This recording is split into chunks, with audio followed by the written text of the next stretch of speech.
हिंदुस्तान ही की बात मैं अगर बताऊं, यहाँ पर एक बादशाह ऐसा भी गुजरा जिसके एक तीर से एक बच्चे की मौत हो गई थी। एक बच्चे की मौत हो गई। औरत जो बच्चे की माँ थी वो मुकदमा कर दी चीफ जस्टिस के पास। उस वक्त के जो चीफ जस्टिस थे काजी सिराजुद्दौला, उन्होंने तलब किया बादशाह को तलब किया। इसी हिंदुस्तान की बात कर रहा हूं। औरत एक जगह खड़ी है, वक्त का बादशाह एक जगह खड़ा है। औरत ने कहा मेरे बच्चे को इनके तीर से मौत हो गई। बादशाह शिकार खेल रहा था, चूक के तीर लग गया। बादशाह ने कहा हाँ मेरा तीर लगा तो है, गवाह भी हैं, सिपाही भी गवाह हैं, औरत भी गवाह है।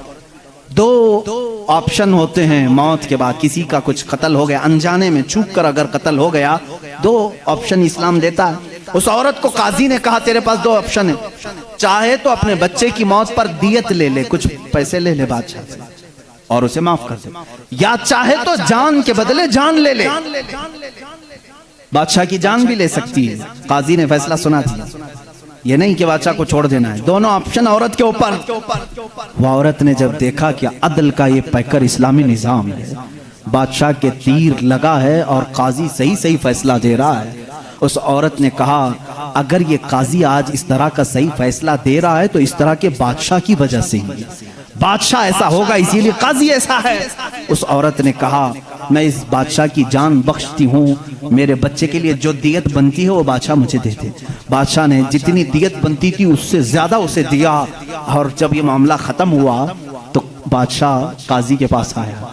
काजी के पास आया और अपना जुब्बा खोला, उसमें खंजर था। खंजर निकाला, कहा काजी, वो उस वक्त के सुप्रीम कोर्ट का चीफ जस्टिस था काजी। बादशाह क्या कहता जानते हो? मुझे जब पता चला मेरे ऊपर मुकदमा है और मुझे मालूम था मेरे तीर से एक बच्चा फौत हुआ है, मैं आज कोर्ट में आ रहा था, मैं साथ ही खंजर लेके चला।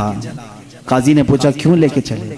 कहा मैं ये देखना चाहता था कि अगर फैसला कुरान और हदीस के मुताबिक हो तो ठीक है मैं मान लूं, और जरा बराबर अगर बादशाह का ख्याल करके काजी ने किया तो इसी खंजर से काजी को कत्ल कर दो। बादशाह ने यह कहा, काजी मुस्कुराया और अपने गद्दे से उठ गया और चादर हटाई। नीचे बहुत बड़ा कोड़ा था। कहा बादशाह तुम्हें मालूम है मैं आज पहली मर्तबा इस कुर्सी पर आने के बाद, इस गद्दे पे आने के वक्त कोड़ा नीचे लेकर बैठा हूं। कहा क्यों?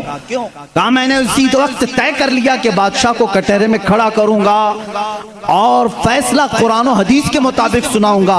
अगर बादशाह मान लिया तो ठीक, वरना मैं इस कोड़े से उसे मनवाऊंगा।